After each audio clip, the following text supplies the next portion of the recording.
Sem testemunhas. O Globo, 22 de julho de 2000. Temos de nos desmascarar para alcançarmos aquela autenticidade interior de uma cultura em que poderemos, um dia, nos reconhecer e nos sentir realizados.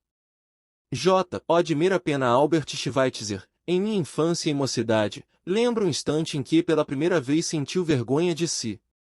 Ele tinha por volta de 3 anos e brincava no jardim. Veio uma abelha e picou-lhe o dedo. Aos prantos, o menino foi socorrido pelos pais e por alguns vizinhos.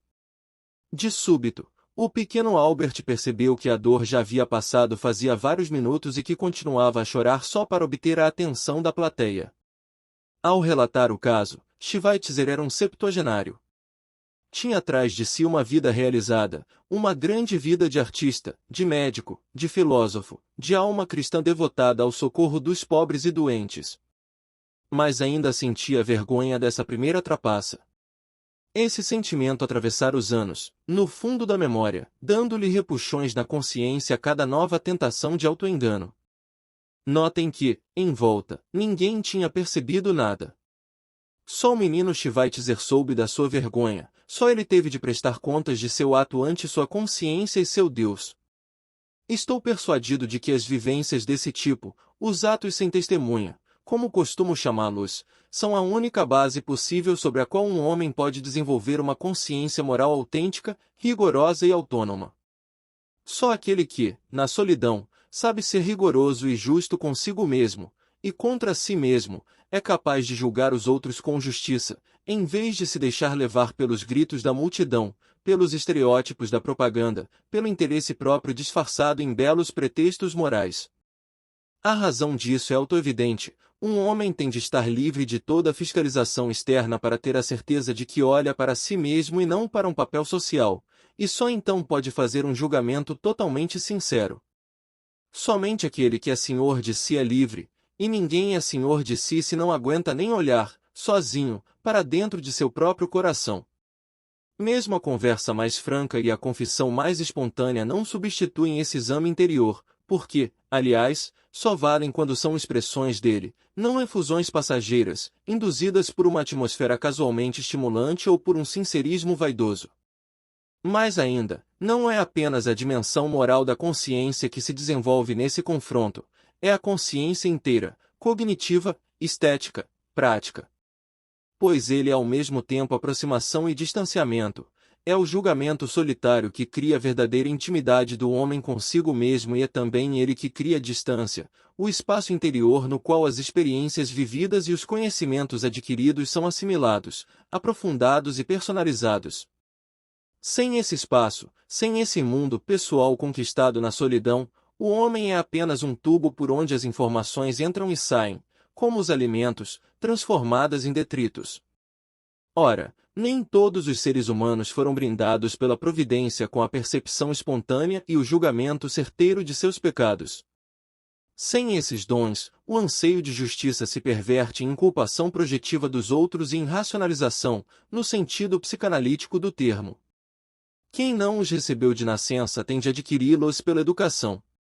A educação moral, pois, consiste menos em dar a decorar listas do certo e do errado do que em criar um ambiente moral propício ao autoexame, à seriedade interior, à responsabilidade de cada um saber o que fez quando não havia alguém olhando.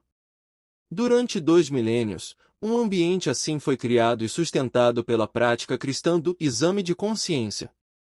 Há equivalentes dela em outras tradições religiosas e místicas, mas nenhum na cultura laica contemporânea.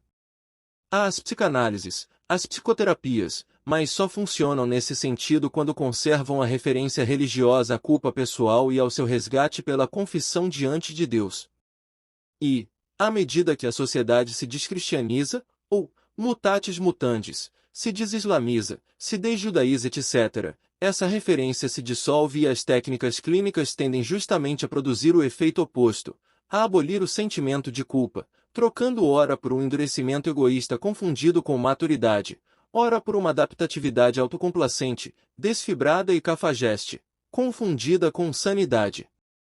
A diferença entre a técnica religiosa e seus sucedâneos modernos é que ela sintetizava, numa mesma vivência dramática, a dor da culpa e a alegria da completa libertação, e isto as éticas leigas não podem fazer, justamente porque lhes falta a dimensão do juízo final, da confrontação com um destino eterno que, dando a essa experiência uma significação metafísica, elevava o anseio de responsabilidade pessoal às alturas de uma nobreza de alma com o qual as exterioridades da ética cidadã não podem nem mesmo sonhar.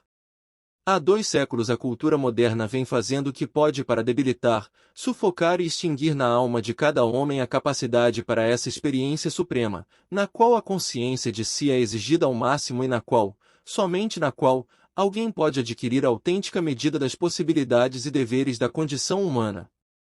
A ética laica, a educação para a cidadania é o que sobra no exterior quando a consciência interior se cala e quando as ações do homem já nada significam além de infrações ou obediências a um código de convencionalismos e de interesses casuais. Ética, aí, é pura adaptação ao exterior, sem outra ressonância íntima senão aquela que se possa obter pela internalização forçada de slogans, frases feitas e palavras de ordem. Ética, aí, é o sacrifício da consciência no altar da mentira oficial do dia.